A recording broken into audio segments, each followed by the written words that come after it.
Okey, itu antara perkara yang telah pun diumumkan oleh Yang Amat Berhormat Perdana Menteri, dan hari ini satu topik yang kita akan bincangkan adalah mengenai bencana, iaitu Pelan Jana Semula Ekonomi Negara dan kesan krisis COVID-19 serta hala tuju IKS. Benar. Kita bersama dengan Cik Abdul Azhari Abdul Wahid, merupakan Ketua Pegawai Eksekutif Akademi Usahawan Mikro AUM, akan bercerita tentang IKS ini yang pastinya terkesan, dan kita ucap terima kasih kepada Cik Azhari kerana bersama dengan kami. Saya rasa kalau kita lihat perkembangan yang berlaku beberapa bulan kebelakangan ini, IKS antara sektor yang paling terkesan kerana banyak aktiviti yang tidak dapat dilakukan, apatah lagi apabila semuanya perlu berada di rumah dan urus niaga juga semakin berkurangan marginnya. Jadi bagi Cik Azhari lah, sebagai seseorang yang saya rasa telah melihat perkembangan IKS ini dan malah terlibat secara langsung, kesan COVID-19 ini setakat hari ini kita dah memasuki tempoh yang berbeza, masuk tempoh pemulihan pula. Pemerhatian Cik Azhari sendiri. Okey, bismillahirrahmanirrahim. Assalamualaikum warahmatullahi wabarakatuh dan selamat pagi kepada dua double M host kita hari ini. Okey, Magnet dengan Munawar. Terima kasih ATM kerana jemputlah. Dan saya sebenarnya perasaan terkesan tu macam kami di pemain PKS ni dah terasa sebelum lagi COVID-19 sebenarnya, sebelum PKP lagi.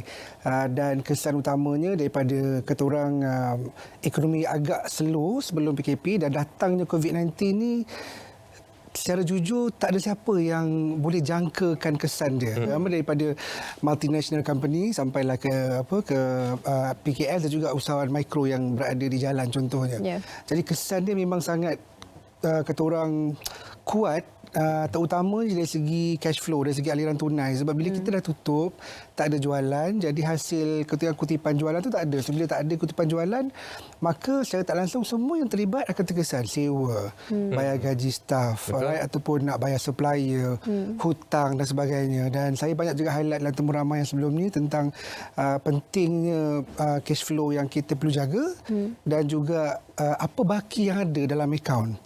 So, tak pernah menjangkakan PKP ni pun dah sampai bulan 8 PKPP kan. Jadi kita kena bijak dari segi menguruskan keuangan dalam masa keadaan krisis. Dan kami ni sebagai pemain PKS, kita nampak bila mana yang company yang besar juga terkesan, dan kami faham kita juga hadapi benda yang sama.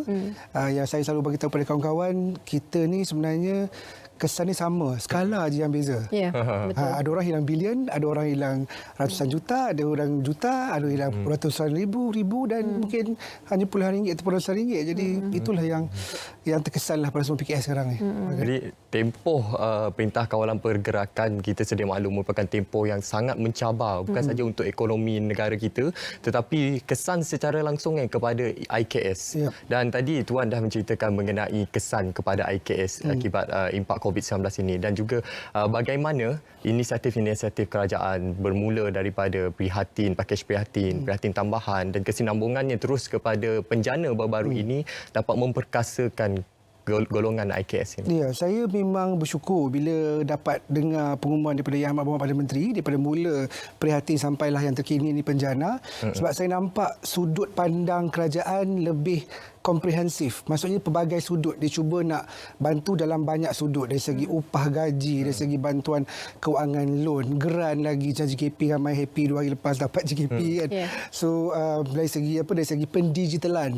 Penjana saya memang agak lebih terkesan sebab Yang Amat Berhormat Perdana Menteri banyak fokus kepada pendigitalan IKS.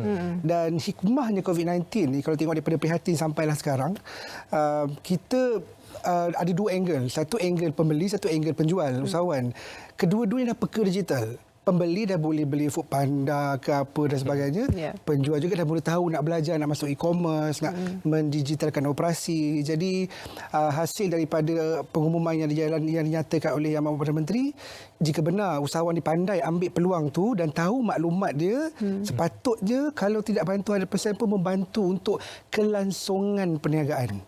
Banyak sangat bantuan. Kadang-kadang sampai kami sendiri pun dah macam confused mana satu nak pergi, di agensi mana nak kena ambil, sebab terlalu banyak. Terlalu banyak. It's a good news lah. It's a good problem sebenarnya. It's a good problem. Cuma kita kena fokus kepada yang mana yang sesuai pada kita, dan macam mana kita pakai itu untuk memajukan nak melangsungkan kelangsungan perniagaan lah dalam semua pemain PKS ni. Betul.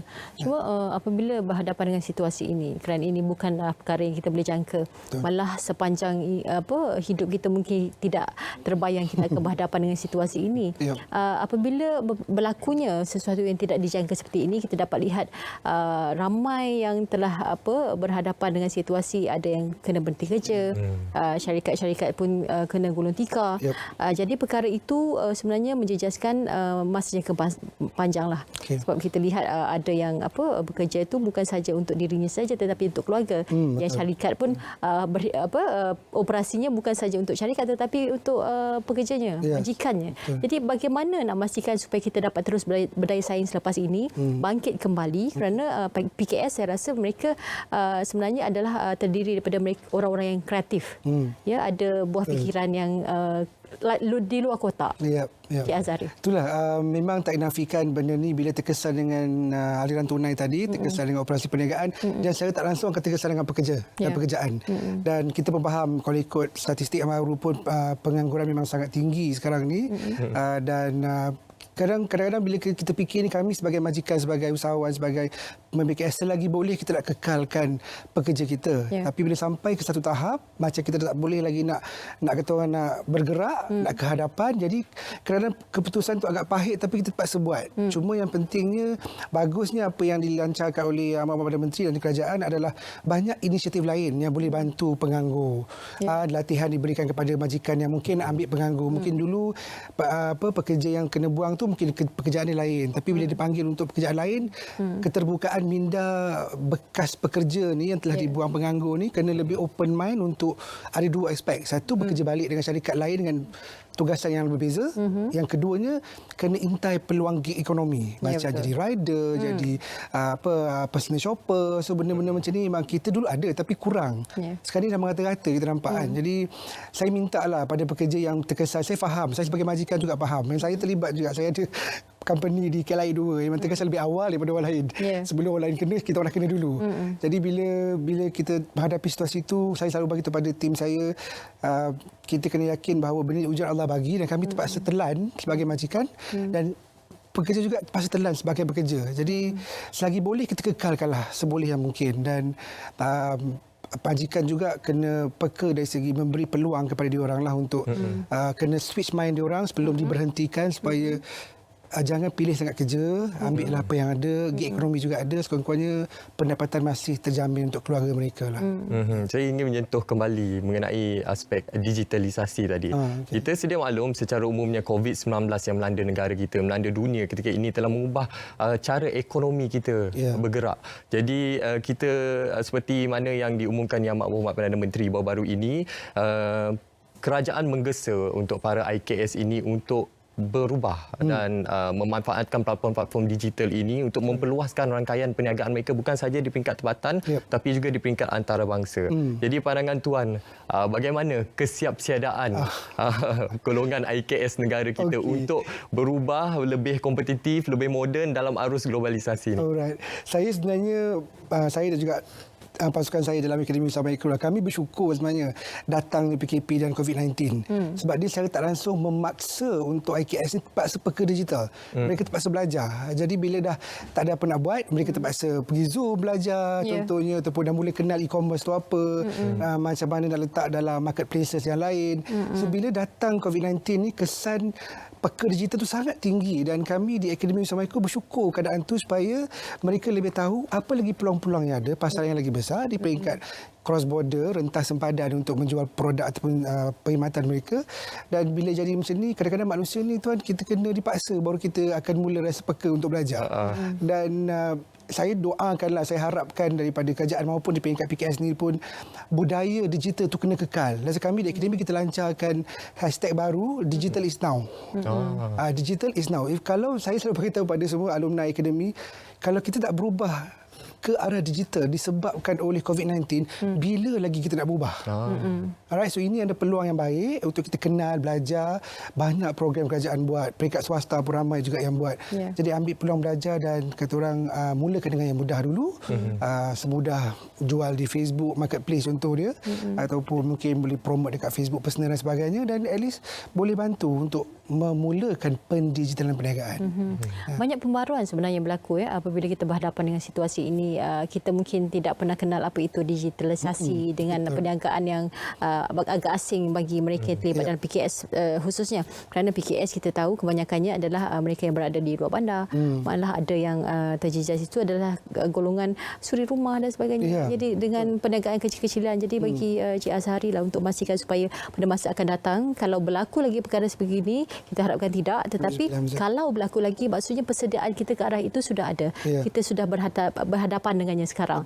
Jadi apa agaknya nasihat dan juga harapan daripada Cik Azhari supaya Malaysia khususnya penggiat PKS itu dapat memastikan supaya pada masa akan datang mereka sentiasa bersiap siaga dengan apa saja keadaan pun. Ya, saya selalu fokus kepada benda yang mudah dulu. Macam apa mereka cakap tadi pasal suri rumah yang mula-mula masak di rumah sebelum ni. Mungkin juga ada restoran tapi dapat patah balik duduk rumah sebab tak dibuka.